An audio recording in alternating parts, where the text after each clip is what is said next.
આજરોજ સુરત શહેરના નાનપુરા હબીબશાહ સ્ટ્રીટ ખાતે અશરફી ફાઉન્ડેશનના સરસ્પત ખલીફાએ હુઝુર શેખુલ ઇસ્લામ મોહમ્મદ ઇલ્મુદ્દીન અશરફીની આગેવાની હેઠળ દ્વિતીય સમૂહ નિકાહનો કાર્યક્રમ યોજાયો હતો। આ કાર્યક્રમમાં 21 ગરીબ દીકરીઓનો નિકાહ ઇસ્લામી વિધિ મુજબ સંપન્ન થયા।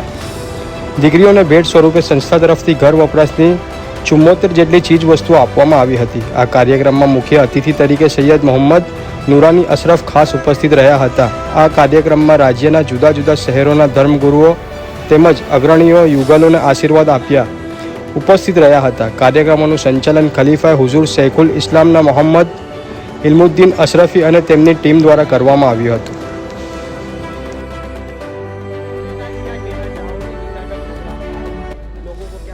बिस्मिल्लाहिर्रहमानिर्रहीम। जो मुझे कहना था वो मैंने अपने वक्तव्य में, अपने प्रवचन में वो कहा, और मैं चाहता हूँ कि इस चीज़ को हम हर समाज महसूस करें कि ये जो सामूहिक विवाह इस तरह का जो हम प्रोग्राम किसी संस्था के अंतर्गत करते हैं, ये आज हमारे समाज की सबसे बड़ी ज़रूरत है। इस ज़रूरत की पूर्ति तभी होगी जब हमारे समाज के वो लोग जिनको अल्लाह ने पैसों से, दौलत से नवाजा है, समाज सेवा का उनके अंदर भाव है, ऐसे लोग अगर आगे बढ़ते रहें तो जिस तरह से ये अशरफी फाउंडेशन ने, मौलाना इल्मुद्दीन साहब ने एक कड़ी मेहनत के बाद पिछले साल भी किया, इस साल भी कर रहे हैं और ये सिलसिला जारी उनका है। ये मेहनत इनकी हमेशा रंग लाती रहेगी और इसके ज़रिए जो है समाज सुधार के साथ साथ समाज निर्माण का भी कार्य होगा।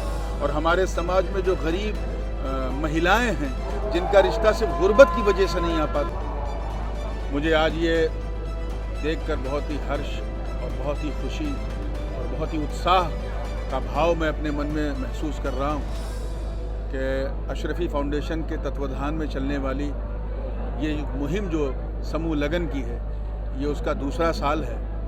और इस साल भी अशरफी फाउंडेशन के तमाम कारकुनान, ज़िम्मेदारान और बिलखुसूस उसके रूह रवा मौलाना इल्मुद्दीन अशरफी साहब ने बहुत ही उत्साहपूर्वक ये कार्य किया है।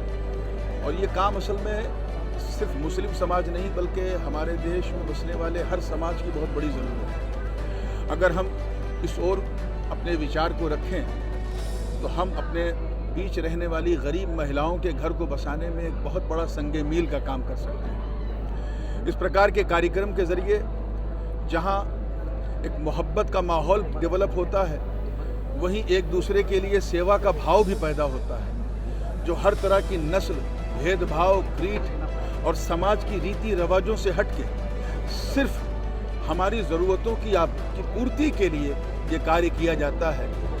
ये मैं समझता हूँ कि ये वो काम है जिसके लिए ये जितनी भी बधाई इनको दी जाए कम है।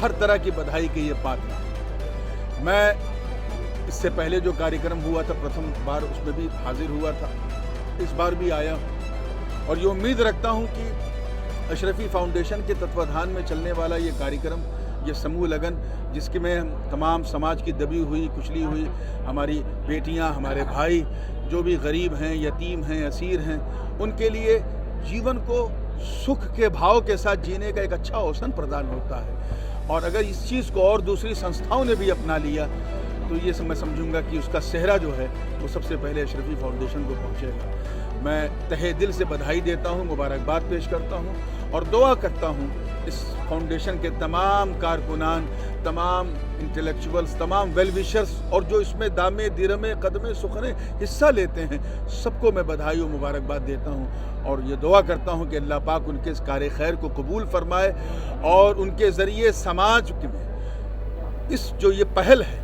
इसको और जो है गति मिलती रहे। हजरत, कहीं न कहीं मुस्लिम समाज एजुकेशन में पीछे रह गई है और आ गया युवा पीढ़ी, उसके लिए क्या मैसेज? ये एक हमारे भारत का एक विडंबना है कि जब तक देश आज़ाद नहीं हुआ था, मुस्लिम समाज एजुकेशन में सबसे आगे था। देश की आज़ादी हुई, हम गुलामी की जंजीर से निकले तो जहालत की जंजीरों ने हमारे समाज को जकड़ना शुरू कर दिया। हमारे समाज को सबसे पहले ये देखना होगा कि एक अच्छे और स्वच्छ समाज का निर्माण अंधकार में नहीं होता और जहालत नाम है अंधकार का। उसके लिए विद्या की ज्योति को जलाना ही सबसे बड़ा इसका वो है। हमें अपने समाज के बड़े हुए लोग, पैसे वाले लोग, इंटेलेक्चुअल्स लोग, बुद्धिजीवी लोग, इनसे मैं ये आह्वान करूँगा कि वो आगे बढ़ें और वो बच्चे जो स्लम इलाकों में रहते हैं, झुग्गी झोपड़ियों में रहते हैं, उनमें टैलेंट को तलाशें और उनको पढ़ाएं, क्योंकि जब तक हमारे समाज में बच्चा पढ़ करके कुछ बनेगा नहीं, हम एक स्वस्थ और एक खुशहाल समाज का निर्माण नहीं कर सकते। और ये कहीं ना कहीं हमारे बच्चों के जो माँ बाप हैं उनकी सबसे बड़ी जिम्मेदारी बनती है कि उनसे जो छोटी उम्र में काम और कारखानों में लिया जाता है, इसे हमें बंद करने की ज़रूरत है। और इल्म ही सबसे बड़ा मनुष्य का जेवर है, वही सबसे बड़ा गहना है। जिसके पास इल्म नहीं है, विद्या नहीं है, वो इंसान और उस इंसान और पशु में कोई फ़र्क नहीं है। तो हमें पशुता के लेवल से निकलकर मानवता की सूत्रधारा से अगर अपने आप को जोड़ना है, तो विद्या और इल्म ही वो केवल एक तनहा मार्ग है जिसके ज़रिए हम अपने एक स्वस्थ निर्माण का समाज का निर्माण कर सकते हैं।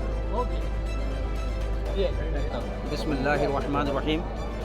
मेरा नाम खलीफा हुजूर सैफुल इस्लाम मोहम्मद इल्मुद्दीन अशरफ़ी फाउंडेशन का फाउंडर भी हूँ, सरपरस्त भी हूँ और सदर आला भी हूँ। गुज़िश्ता साल से इज्तिमाई निकाह शुरू किया है लॉकडाउन के बाद। लॉकडाउन से पहले मुहद्दिस आज़म मिशन के मातहत हमारी ही सदारत में अल्हम्दुलिल्लाह 17 इज्तिमाई निकाह इसी ज़मीन पर हुआ, जिसमें 500 बेटियों का निकाह हुआ।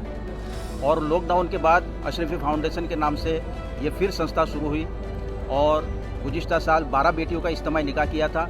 इस साल अल्हम्दुलिल्लाह 21 बेटियों का इज्तिमाई निकाह होने जा रहा है। आप देखें कि इस्लाम में सबसे आसान, बहुत सारे पैगाम हैं, मगर सबसे आसान जो काम है वो है निकाह। जैसा कि हज़रत ने अभी बताया, इस्लाम में सबसे आसान काम जो है निकाह है, मगर रस्म व रिवाज ने इस आसान काम को बहुत मुश्किल बना दिया। इतने रस्म व रिवाज ने जकड़ लिया कि अगर एक बाप की अगर 6-7 बेटियां हो, 3-4 बेटियां हो, तो उसे शादी करते करते पूरी ज़िंदगी ख़त्म हो जाती है, उसकी कमर टेढ़ी हो जाती है और वो कर्जदार भी हो जाता है।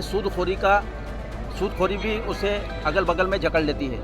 लिहाजा इज्तिमाई निकाह का सबसे बड़ा फ़ायदा ये है कि जो गरीब बाप है, ऐसे बहुत से बाप आते हैं जिनकी 6-6, 7-7 बेटियां होती है, जिनका निकाह इस उम्मीद पर वो लोग यहाँ आते हैं कि वो खर्च से भी बच जाए, फिजूल खर्ची से भी बच जाए और उनकी बेटी का आसान तरीके से सुन्नत रसूल के मुताबिक इस फाउंडेशन के मातहत इस मंच पर उनकी बेटी का निकाह हो जाए। और अब आइंदा साल इंशाअल्लाह माह रमज़ान के बाद फिर इज्तिमाई निकाह का प्रोग्राम होगा। मगर मैं आपके माध्यम से ये कहना चाहूँगा कि इस बार हमें वो बेटियाँ चाहिए जिसका कोई मददगार ना हो और कोई उनका पुरसाने हाल ना हो, यानी उन्हें कोई पूछने वाला ना हो। ऐसी बेटियां हमें चाहिए। तो आपके माध्यम से मैं ये अवामुन्नास को कहना चाहूँगा, हमदर्दान कौम और मिल्लत से ये गुजारिश करूँगा कि ऐसी बेटियों को आप तलाश करें जो यतीम हो, बेसहारा हो, जिनका कोई पुरसाने हाल ना हो और जिनका कोई मददगार ना हो। ऐसी बेटियाँ हो तो हम इंशाअल्लाह बहुत जल्द उनका नाम रजिस्ट्रेशन भी करेंगे और बहुत जल्द तीसरे इज्तिमाई निकाह का ऐलान भी करेंगे। मैं आपके माध्यम से उन लोगों का भी तहे दिल से शुक्रिया अदा करूँगा जिन लोगों ने दामे दिरमे कदम सुखन इस नेक काम में हिस्सा लिया। बहुत ही शुक्रगुजार हूँ और आइंदा माह रमज़ान है, अशरफ़ी फाउंडेशन का आप इसी तरीके से ख्याल रखें, मोहब्बत का इजहार करते रहे। इसी तरीके से अशरफ़ी फाउंडेशन पहले भी काम करता था, इस वक्त भी काम कर रहा है और इंशाअल्लाह फ्यूचर में भी काम करता रहेगा।